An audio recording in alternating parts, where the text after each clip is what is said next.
네, 안녕하세요. 반갑습니다.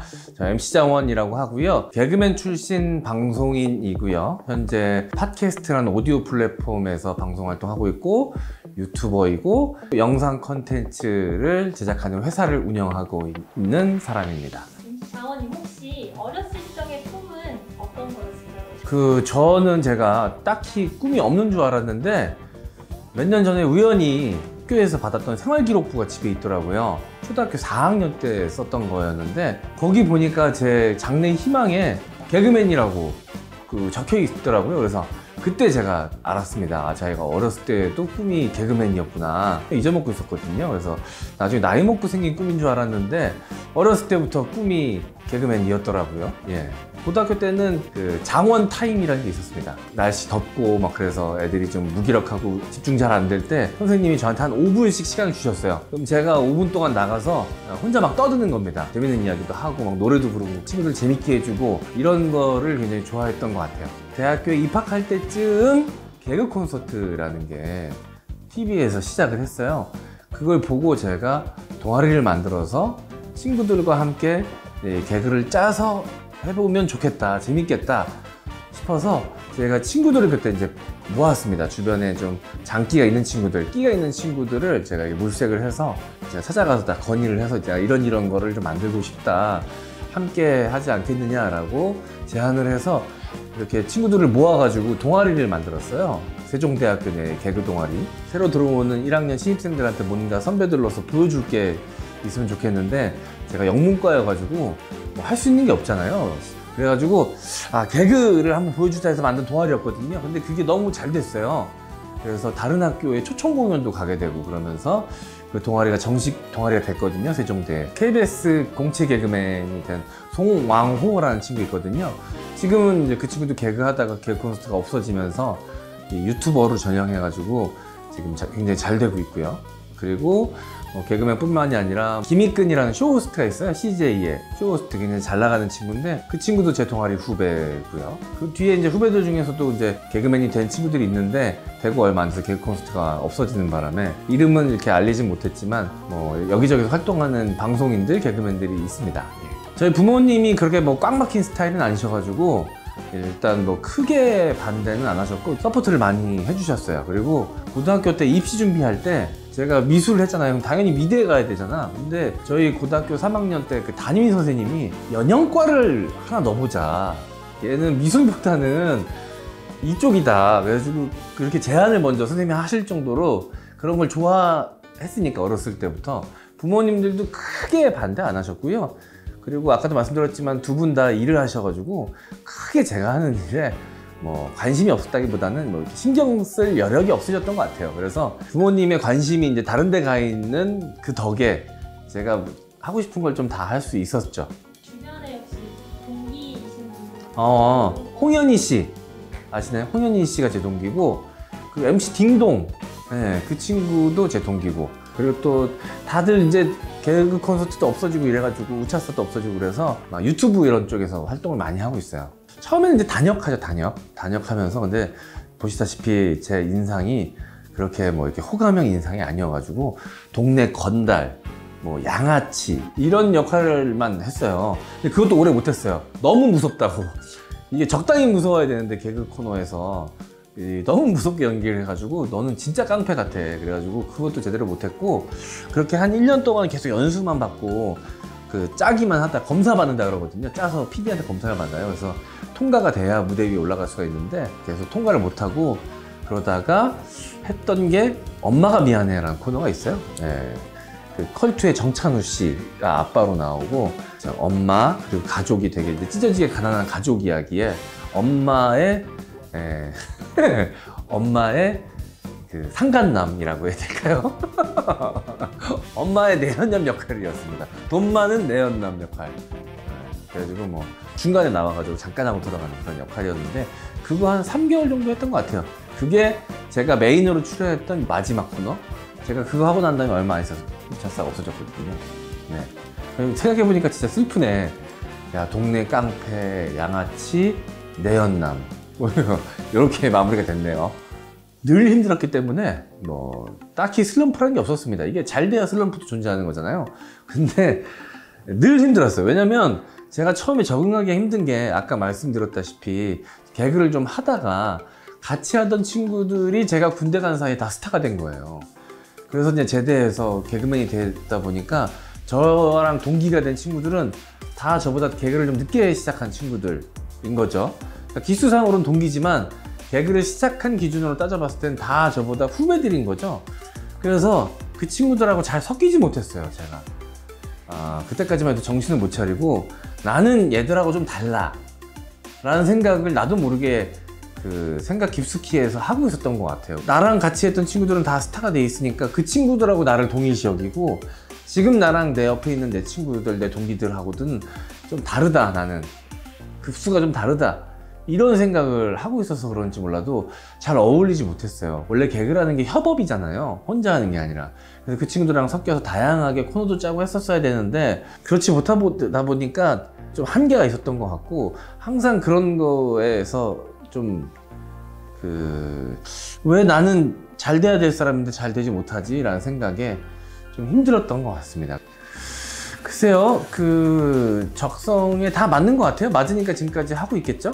이게 다 어떻게 말로 표현하자면 뭐 팟캐스터, 유튜버, 뭐 방송인 이렇게 좀 다르게 표현되지만 결국은 방송이잖아요. 그리고 그 방송을 보는 시청자분들께 어떤 식으로든 만족감을 드려야 된다라는 거, 웃음이든 뭐 기쁨이든 뭐 그 안에 어떤 정보든 그런 걸 전달해야 된다라는 높은 지점은 같기 때문에 같은 큰 울타리 안에 있는 것 같아요. 그래서 그게 다 다르다라고 생각이 되진 않고요. 방식만 다를 뿐이지 다 같은 범주 안에 있는 거라고 생각이 들고요. 그런 면에 있어서 뭐 다 저랑 맞는 부분이 있다고 생각이 드네요. 제가 뭐 신조랄 게 잘 없는데 제가 지금까지 살아왔던 방식을 천천히 좀 둘러보니까 항상 위기가 좀 기회가 됐더라고요. 그래서 지금의 이 M장기획이라는 회사를 만들게 된 것도 제가 팟캐스트 모 프로그램에 출연을 하고 있었는데 같이 출연하던 친구들이 있었거든요. 수다맨들이라는 팟캐스트, 유료 팟캐스트였는데 거기서 이제 다 잘린 거예요. 같이 코너를 하던 한 3-4명이서. 그래서 이제 그 친구들이 그때 당시만 해도 그렇게 방송을 많이 하고 있지 않았거든요. 그래서 이대로 우리가 주저앉을 수는 없다. 내가 방송을 하나 기획을 했는데 요걸 내가 만들어 보겠다. 출연료도 내가 광고가 들어올 때까지는 지급을 하겠다라고 그 친구들을 설득을 했죠. 수해복구라는 방송인데 그 이름도 그거예요. 제가 수다맨들이라는 방송에서 잘랐다 그랬잖아요. 그래서 수다맨들 해직자 복귀를 구걸하는 방송. 그래서 이제 줄여서 수해복구거든요. 그 친구들을 모아가지고 이제 방송을 만들었는데 그게 이제 이 청취자들 들으시기에 좀 짠했나 봐요.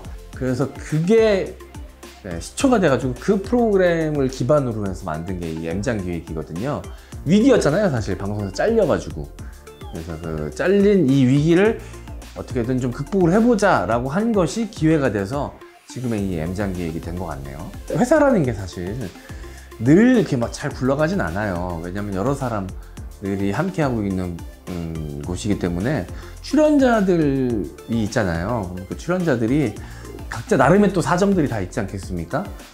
그래서 어려움을 저한테 이렇게 토로해요. 그래서 뭐 중간에 방송을 하차할 때도 있고 그 친구들 나름의 또 계획과 꿈이라는 게 있기 때문에 그런 게 저하고 또 맞지 않을 때도 있고, 그래서 어쩔 수 없이 이별해야 될 때 이럴 때 좀 제일 많이 힘든 것 같습니다.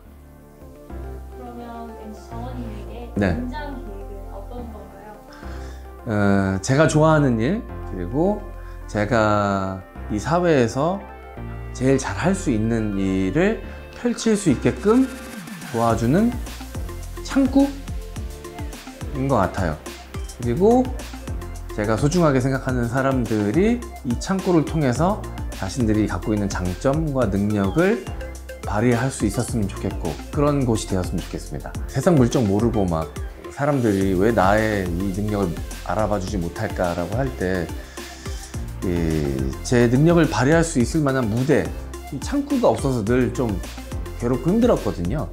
제 주변에 있는 친구들, 제가 이제 갖고 있는 능력을 알아본 친구들이 이 M장기획이라는 곳을 통해서 자신의 능력을 좀 발휘하고 여기서 힘 얻어서 나가서 여기가 아닌 곳에서 또 자신들의 장기를 발휘할 수 있는 계기가 될 수 있는 그런 창구 역할을 할 수 있는 곳, 그런 곳이었으면 좋겠네요.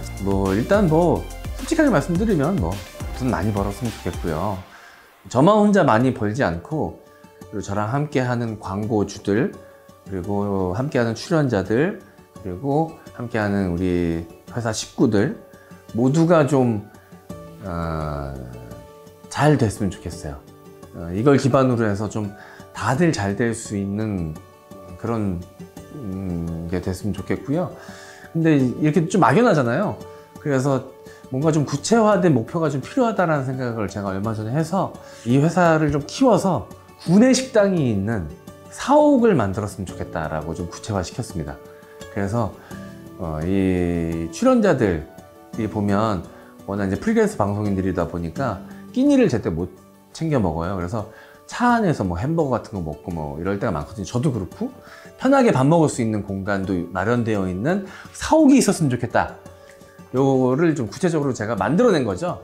사실 이게 왜 저의 최종 목표는 아닌데 뭔가 구체화된 꿈이 있어야겠더라고요. 그래서 요즘은 좀 이런 꿈을 갖고 있습니다. 이런 질문 하실까봐 솔직히 제일 걱정했거든요. 제가 이렇게 잘된 케이스도 아니고 이렇게 성공한 사람이라는 생각 자체가 잘 안 들어서 이 말씀을 좀 미리 전제로 좀 드리고 싶은 게, 각자 사람마다 다 성향이 다르고 각자가 생각하는 성공의 기준이 다르고 중요하다고 생각하는 가치 판단의 기준도 다 다르기 때문에 잘 될 수 있는 방식도 다 다른 것 같아요. 그래서 이거는 제가 지금 말씀드리는 것들은 그냥 저의 하나의 사례일 뿐이지 모두에게 통용될 수 있는 사례다라는 생각은 안 해주셨으면 좋겠어요. 왜냐면 저도 20대 때 자기계발서 같은 것들도 많이 읽기도 하고, 왜냐면 답답해서 이런 걸 읽으면, 이런 책을 읽으면 길이 좀 보일까 싶어서 그랬지만, 물론 그게 이제 보이지 않게 제 안에서 자양분이 됐을 거라는 생각은 하지만 정말 그 안에 정답은 없었거든요. 나만의 길, 나한테 맞는 이 성공의 방식은 다 그 모양이 다른 것 같거든요. 각자에게 맞춰서. 그래서 뭐라고 딱히 딱 이게 정답이다라고 말씀드릴 수는 없는데, 감히 좀 말씀드리자면 인연의 소중함을 잊지 말자. 그 인연이 나에게 어떤 식으로 에너지가 될지 모른다 라는 생각을 늘 하거든요. 그래서 지금 내 옆에 있는 내 동료들, 함께 공부하고 있는 친구들 간의 이런 유대관계, 인간관계의 소중함을 늘 좀 잘 느끼셨으면 좋겠다는 생각이 들고요.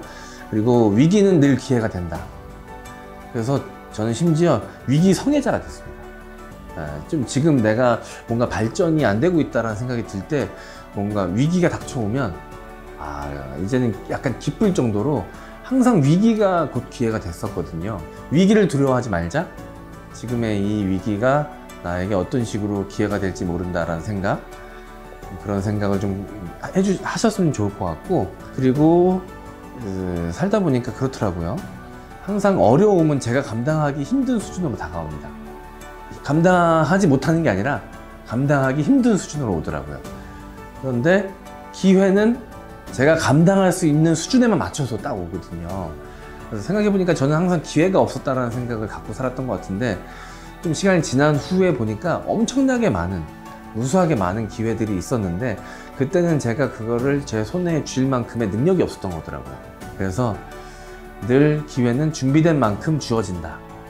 그러니까 지금의 내가 부족하다는 생각보다는 내가 언젠가 찾아올지 모르는 기회를 내 손에 쥘 수 있을 만큼 좀 준비해 나가는 과정이라고 생각해 하시면 좋을 것 같아요.